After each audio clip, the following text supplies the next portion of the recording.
Good morning students. आज हम पढ़ेंगे ऑप्टिकल एक्टिविटीज़ के बारे में। ऑप्टिकल जो आइसोमर्स होते हैं और उनमें जो टर्म्स हैं उनको समझेंगे, उनको पढ़ेंगे। ठीक है, तो सबसे पहले आपके सामने फर्स्ट टॉपिक दिया है plane polarise light and optical activity, यानी PPL and optical activity. Certain compounds rotate the plane polarise light produce by passing ordinary light through Nicol prism. एक निकोल प्रिज्म एक टाइप का प्रिज्म होता है जिसमें क्या होता है, जब ऑर्डिनरी लाइट को हम पास करते हैं तो वो प्लेन पोलराइज लाइट हो जाती है। ठीक है, यानी कि वो बिग्योर में ना निकल के एक ही रे ऑफ लाइट में निकलती है। When it passes through their solution, such compounds are called optically active compound। ठीक है, तो उन कंपाउंड को क्या कहते हैं हम? ऑप्टिकली एक्टिव कंपाउंड कहते हैं, जिसमें पीपीएल यानी plane polarise light Nicol prism के द्वारा पास करी जाती है। The angle by which the plane polarise light is rotated is measured by an instrument called polarimeter. ठीक है, the instrument which measure the angle of the PPL is known as polarimeter. If the compound rotate the plane polarized light to the right, that is clockwise direction, it is called dextrorotatory or D form। ठीक है, जब light जो है if the compound rotate the PPL, जिस compound में वो plane polarise पास हो रही है लाइट, वो कंपाउंड अगर उसको क्लॉकवाइज डायरेक्शन में घुमा रहा है, ठीक है, तो उसको हम कहेंगे डेक्स्ट्रोरोटेटरी कंपाउंड या डी फॉर्म कहते हैं। और अगर वो एंटी क्लॉकवाइज कंपाउंड उस पीपीएल को घुमा रहा है तो वो होता है लीवियो रोटेटरी और एल फॉर्म। ठीक है, तो डी फॉर्म के लिए प्लस का साइन लगाते हैं और लीवियो रोटेटरी के लिए माइनस का साइन लगाते हैं। ठीक है, तो isomers of compound are called optical isomers and the phenomena is called optical isomerism. ठीक है, तो ये फिनोमिना जो होता है, जो कंपाउंड्स जो भी ये डी और एल फॉर्म बनाते हैं, ये होते हैं ऑप्टिकल आइसोमर्स, और इस पूरे फिनोमिना को ऑप्टिकल आइसोमेरिज कहते हैं। ठीक है, समझ में आया? अब नेक्स्ट आता है molecular asymmetry, chirality and enantiomers. The observations of Louis Pasteur that crystals of certain compounds exist in the form of mirror image laid the foundation of modern stereochemistry. He demonstrated that aqueous solution of both types of crystals shows optical rotation, equal in magnitude for solution of equal concentration but opposite in direction. He believed that this difference in optical activity was associated with the three-dimensional arrangement of atoms in two types of crystal. Dutch scientist J. Van't Hoff and French scientist C. Lebel in the same year independently argued that the spatial arrangement of four groups around a central carbon is tetrahedral, and if all the substituents attached to that carbon are different, such carbon is called asymmetric carbon or stereocenter।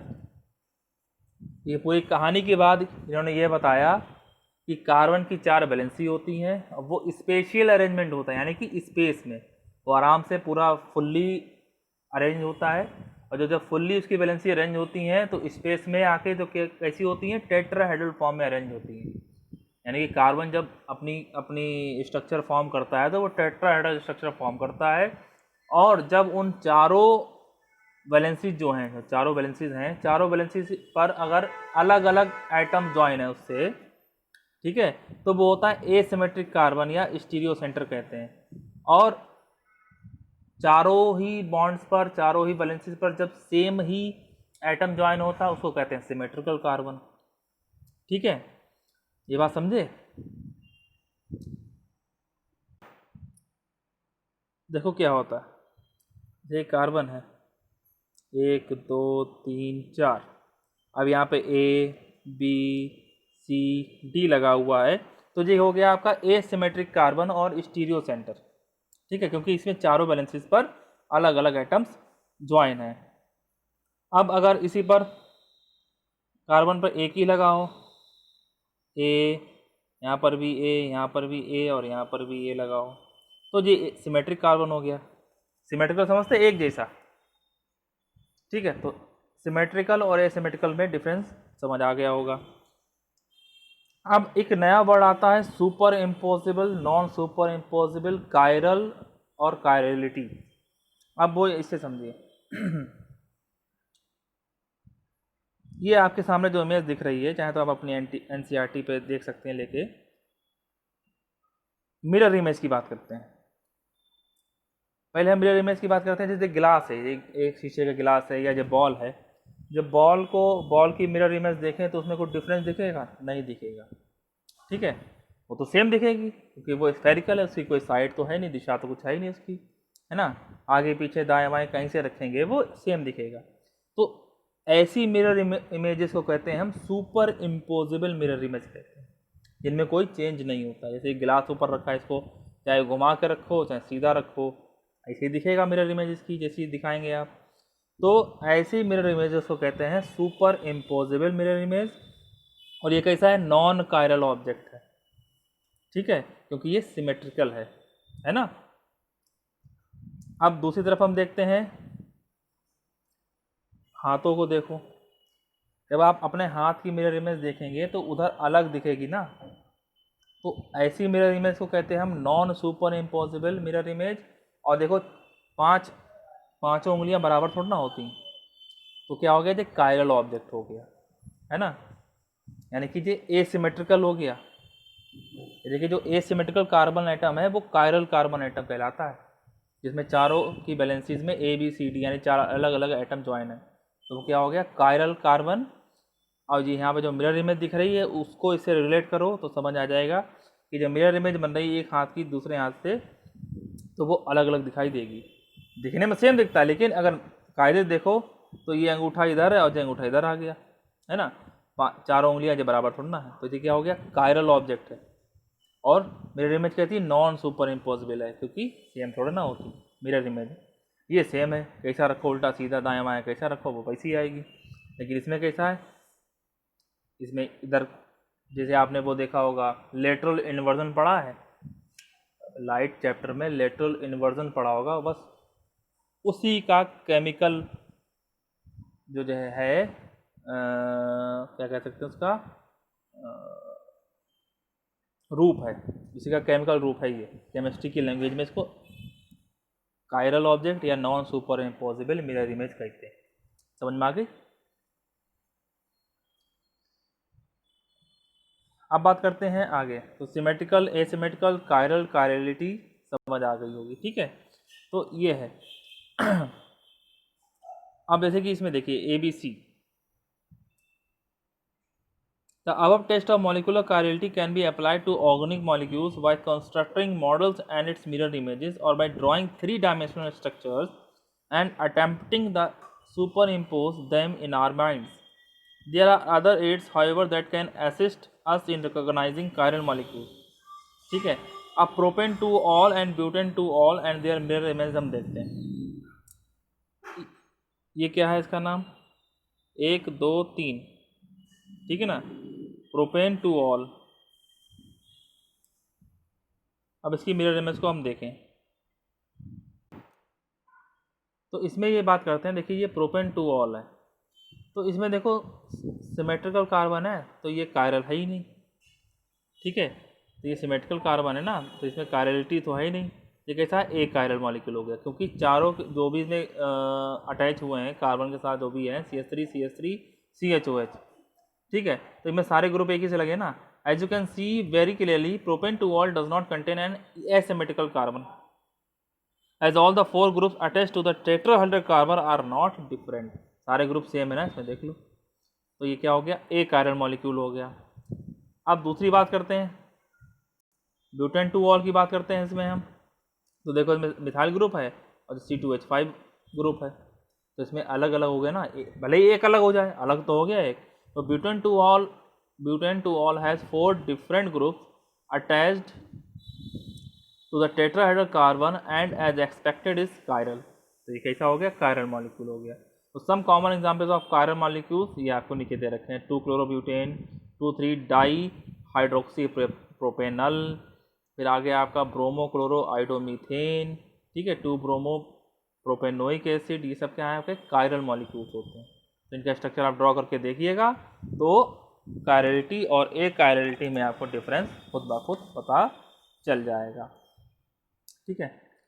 The stereoisomers related to each other as non-superimposable mirror image are called enantiomers. ठीक है, enantiomers possess identical physical properties, namely melting point, boiling point, solubility, refractive index. They only differ with respect to the rotation of plane of polarized light. If one of the enantiomers is dextrorotatory, the other will be leviorotatory होगा. ठीक है, अब ये बात हो गई enantiomers की. enantiomers क्या हो गए कि जो वो जो आइसोमर्स हैं, जो भी स्टीरियो आइसोमर जो हमने अभी बताया आपको, they are related to each other as non super impossible mirror image, है ना, यानी कि आपस में एक दूसरे से अलग हों, उनको कहते हैं enantiomers. यानी कि एक अगर राइट साइड घुमा हुआ है तो दूसरा लेफ्ट साइड घुमा हुआ होगा. ठीक है, उनको कहते हैं हम enantiomers कहते हैं.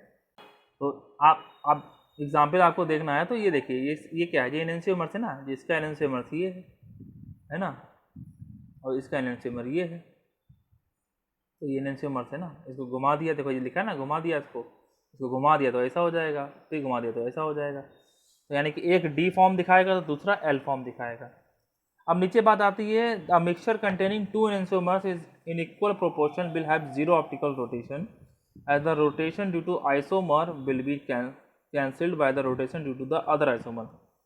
Such a mixture is called racemic mixture or racemic modification.